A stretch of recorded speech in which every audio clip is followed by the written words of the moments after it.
not so. No. Oh, too much? Sorry, Okay. sorry. Let's see. Too much? There is perfect.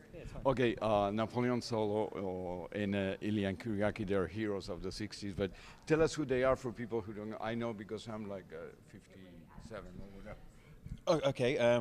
Napoleon Solo, he's a chap American guy, who's a bit of an Anglophile, and he's the son of an Irish janitor, and he has sort of infiltrated English high society because he loved it so much, and then got into the black market and dealing art. He was so good at this that he was uncatchable, and eventually he was given up by a jealous mistress. And the CIA, instead of him going to jail, they said, right, how about you work for us for a certain amount of years? And then he was blackmailed into working for them, and he ended up becoming their best agent. And that's where we first see him begin on a mission through the Berlin Wall. And then he met Ilya Kuryaki. Forced into meeting, I guess, Yeah. Ilya Kuryakin. Yeah.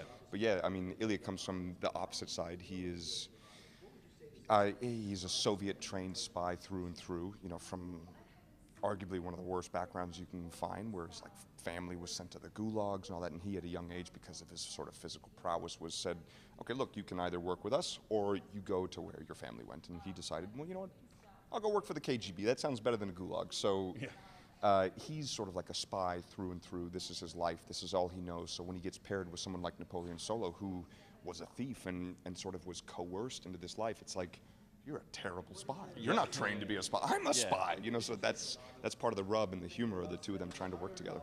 I saw parts, a couple of trailers. The film looks awesome. There is something very romantic about the 60s, I think. Do you think this, and I think that this action movie reflects that too. It's not only action, but it also shows you the 60s and the Cold War, and everything is really cool, the cars. Did you enjoy all of that? Can you comment on that? Oh, I mean, absolutely. We've been talking about it. It's in Rome. It was fantastic. Once they changed all the cars on the street, they blocked off all the streets, and we were wearing costume. We had all the extras in costume. It was like being in a time warp. I mean, it was like we were back in the 60s in Rome. Not that I would know, but from photos.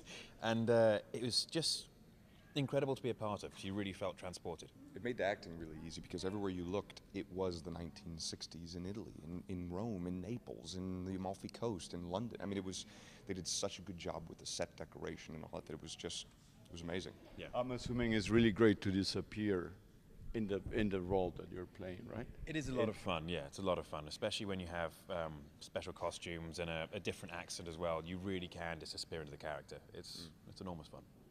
In Guy Ritchie, who will say no to Guy Ritchie, I think is a brilliant director, and he's very sensitive, and at the same time he's very poetic in a way.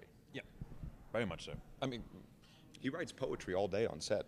Next time you see Guy, have him recite some of his poetry. It's actually really good. And how was your experience with him? I love his films, and he's a fantastic man, a lot of fun. One of the things I like about him the most is that he doesn't take himself too seriously, and he wants to have fun doing this. I mean, we're making movies and we should be having fun, and if we're not having fun, then we're doing it wrong.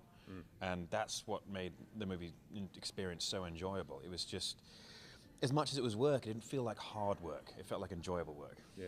How come you're agreeing on everything? No, that's sorry. It's an uncle joke. Yeah, That's in cool. joke.